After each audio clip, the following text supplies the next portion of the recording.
economic policy.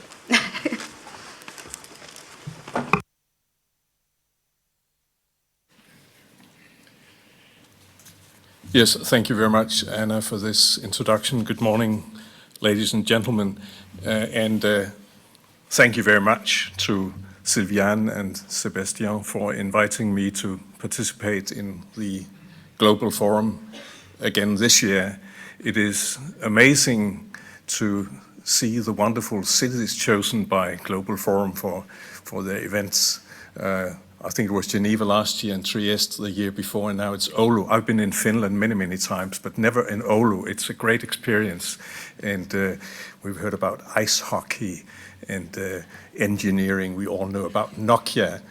What has not been mentioned this morning is Finnish literature. I'm a fond lover of Finnish literature. I've read a couple of books by Kjell Westö recently, and it has really inspired me for reading more Finnish literature. I can strongly recommend Kjell Westö and Finnish literature.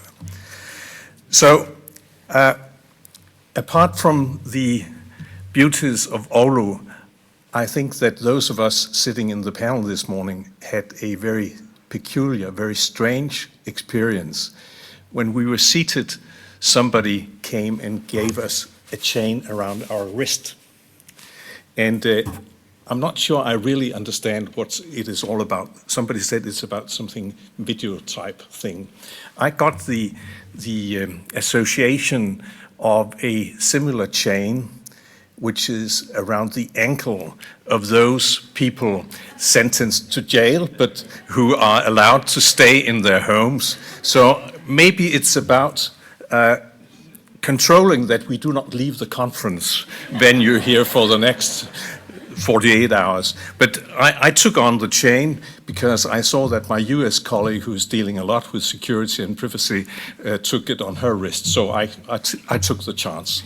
So thank you very much. I was introduced as chairing the OECD Committee on Digital Economy Policy, and that's for sure. I've been chairing that committee for many years.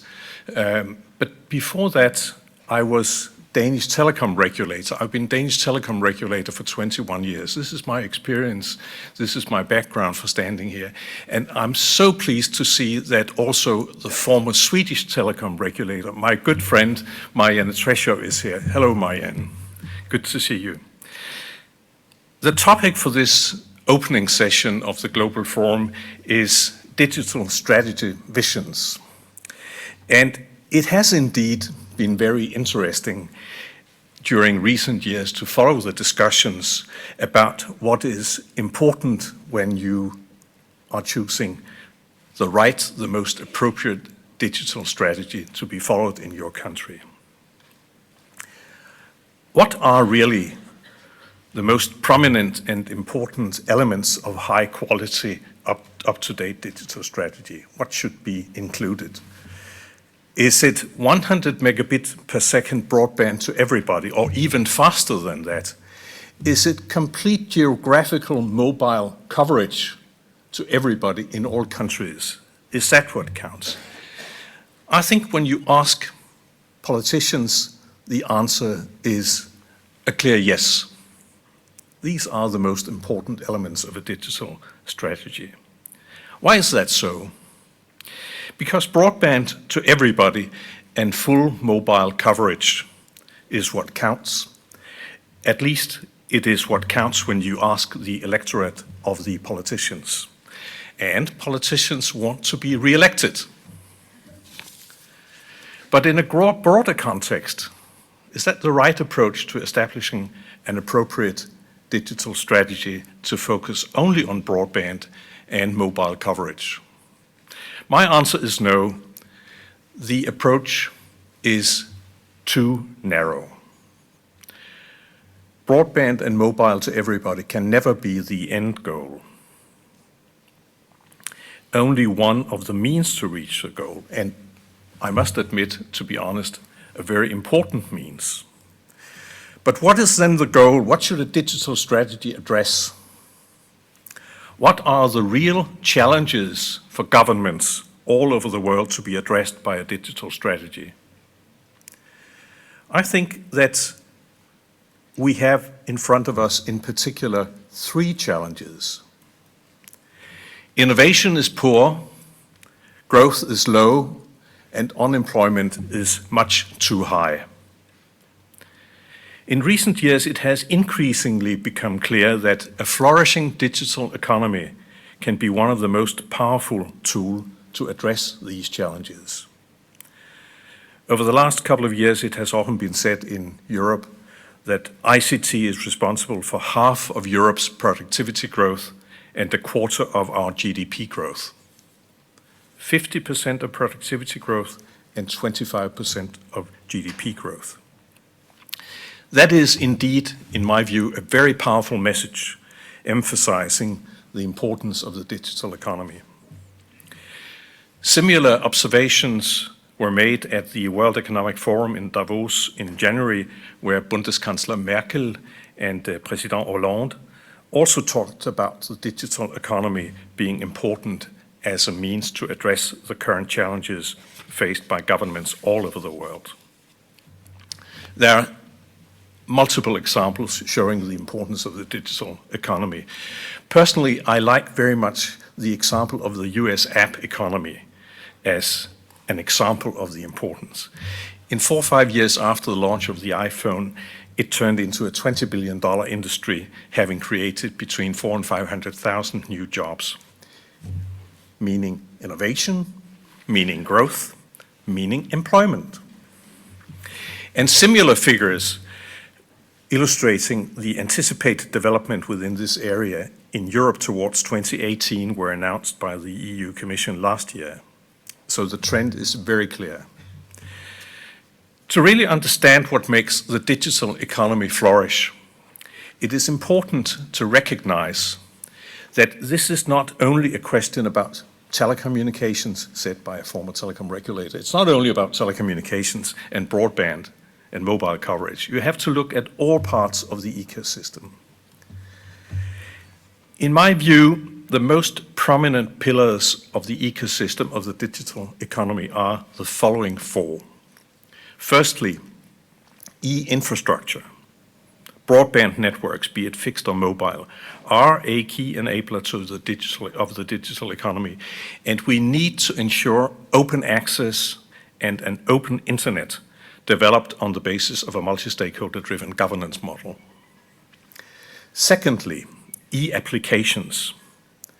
How do we fill the pipes? Attractive services and applications create demand for high-speed networks, justifying investments. Intelligent use of big data foster data-driven innovation. Thirdly, e-security, e-privacy. As our dependency on the internet increases, so do our vulnerabilities. Trust is vital. And fourthly, e-skills, e-literacy. The internet requires new skills, and we need a digital skills strategy to accompany key structural changes. So, to a wide extent, the ecosystem of the digital economy is based on a supply-push, demand-pull approach where all the four pillars of the ecosystem are equally important to make the digital economy flourish. A holistic approach is needed to be successful. This is why broadband is not enough. This is why mobile coverage is not enough. It takes a lot more, a whole lot more. OECD and its Committee on Digital Economy Policy are heavily committed to contribute to a flourishing digital economy. Several initiatives have been taken already and more are underway. Next year in June, an OECD ministerial will be held in Mexico. The title is Digital Economy, Innovation, Growth and Social Prosperity. Themes to be covered in Mexico next year cover inter alia benefits of an open internet, stimulating digital innovation across the economy, global mobile connectivity, Internet of Things, consumer trust, security and privacy, new markets and new jobs in the digital economy, skills for a digital world. These themes in my view, reflect very well the elements of the ecosystem of the digital economy, which I have just mentioned. The range of themes is very broad, and in most countries, these themes go across the jurisdiction of several ministers. Accordingly, OECD has emphasized the importance of following a whole-of-government approach when promoting the digital economy. I think I'll stop here. Thank you very much for your attention.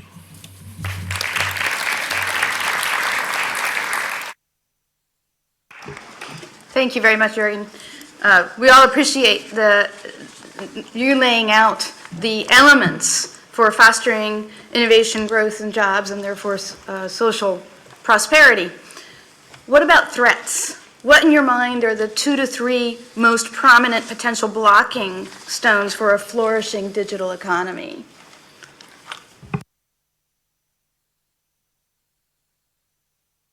Well, thank you very much. I think there are many, but let me take the most prominent ones. I think that, first of all, I think that it is very important to recognize that we're talking about a full, comprehensive ecosystem, not only consisting of infrastructure. You have to include all the elements. There might be even more than the 4 I have mentioned.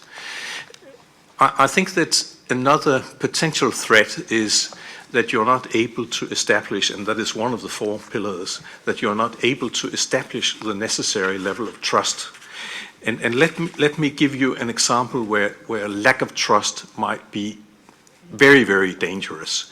And that is when you want to unleash the full potential of data-driven innovation.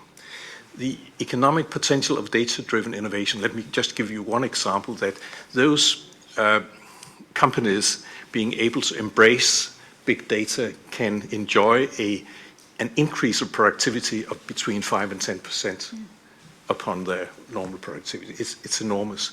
If there is lack of trust, if you're prevented from unleashing this potential, it can be very, very dangerous. The third, I would like to mention 4, if you allow me. I see lack of skills also being a serious threat to the digital economy.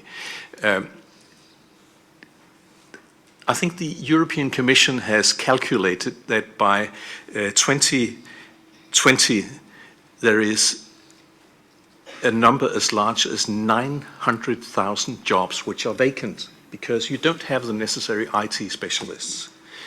When you look at data-driven innovation, I go back to this example because this is very close to my heart, big data and data-driven innovation. The number of data analytics you have at hand is much too small. I think it has been calculated that only 0.5% of the workforce is actually IT specialists, and the number needed is much higher. The 4th threat I see goes back to my last remark in my intervention, and that is the threat lying in the fact that governments do not really understand what is needed inside the government for promoting the digital economy. The digital economy is not an issue which is only reserved for an ICT minister or a minister of economics. The digital economy is going across government, and that is why you need a whole-of-government approach to this. How do you do this? There are different models. Is there anybody from Luxembourg present? Luxembourg has done the right thing, and you can always say Luxembourg is only a small country. Luxembourg is a very important country. Well, by the way, it's EU president. But in Luxembourg, it's in the hands of the Prime Minister to coordinate the process. And my best recommendation to all countries would be that the Prime Minister puts himself in the driver's seat. This doesn't mean that his ministry or he himself should be responsible, for he or she should have a very strong coordinating role. If that is not the case, it's not sure that you reap the full benefits of a flourishing digital economy. That would be my 4 points. Thank you. Thanks, Jørgen. I hope we have his thoughts in mind when we go to the dialogue, because I think that's a very interesting point to discuss in a few minutes.